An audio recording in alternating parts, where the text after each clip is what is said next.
on Tuesday. Over and over, they told us they are not the party they were. They kept telling us with straight face that they're for family values.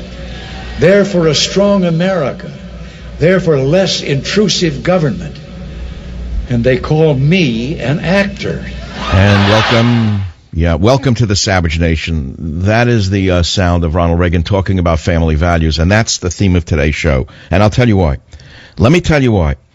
This weekend, yesterday, a group of degenerate, ugly, offensive people rode around on subways and buses without pants on, without skirts on. It was called a no-pants rail ride around the world. And it started as a prank by degenerate drug addicts in New York City. It's grown into an international celebration of the ugliest, stupidest people in every city. And since there are no longer any rules about public exposure, indecent exposure, the uglier you are, the more you can expose of your body. Now, unto itself, I wouldn't even talk about it if that's all it was, of naked people on subways and buses around the world. I'll tell you why I'm talking about it, because in the midst of all of this, something struck me. A Muslim woman in Brussels, in a headscarf, held up a sign in French which said, "Excusez-moi d'avoir trop de dignité." Excuse me to have too much dignity. No to the public Brussels transport in underwear. And then something occurred to me, and I couldn't stop thinking about it all day yesterday as I was driving around thinking about this.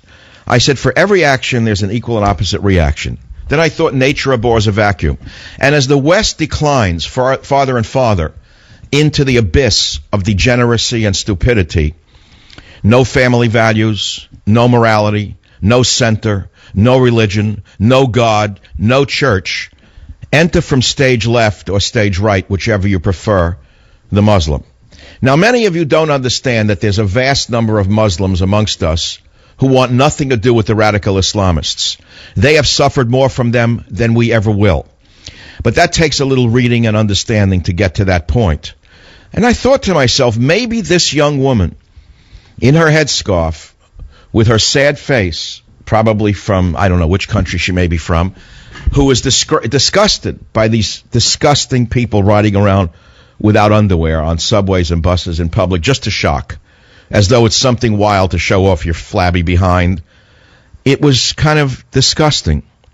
And it occurred in America, in New York City, Los Angeles, San Francisco, of course, they wouldn't be left behind. Atlanta, Georgia, a group of people take their pants off in a no-pants subway ride around the country and around the world. And one person, only one that I saw, said something about it, and it was a quiet, dignified Muslim lady. Excusez-moi d'avoir trop de dignité. Excuse me to have too much dignity, she said. No to the public Brussels transport and underwear ride. And I said to myself, what if, just what if, this large influx of Muslims to the West is God's way of saving the West from itself? Now, I know many of you are not going to understand what I'm saying because you've been brainwashed into thinking in a very monodimensional manner, but that's okay. I feel obligated today to talk about this Muslim lady, the naked subway rides, family values, and the GOP on the program today. You see, the conservative movement had been using the plank of family values to attract social conservatives to their party ever since the 1980s. And what do I mean by family values? After all, the motto of my show, The Savage Nation, is borders, language, culture.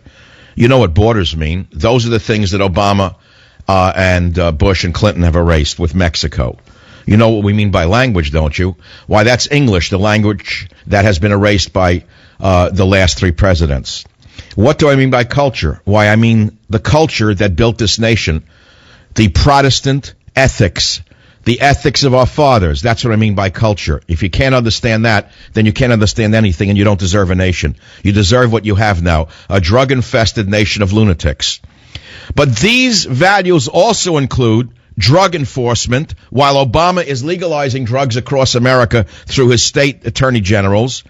The safety of neighborhoods. We see the neighborhoods declining again because even a stop-and-frisk program in New York was thrown out by the communists.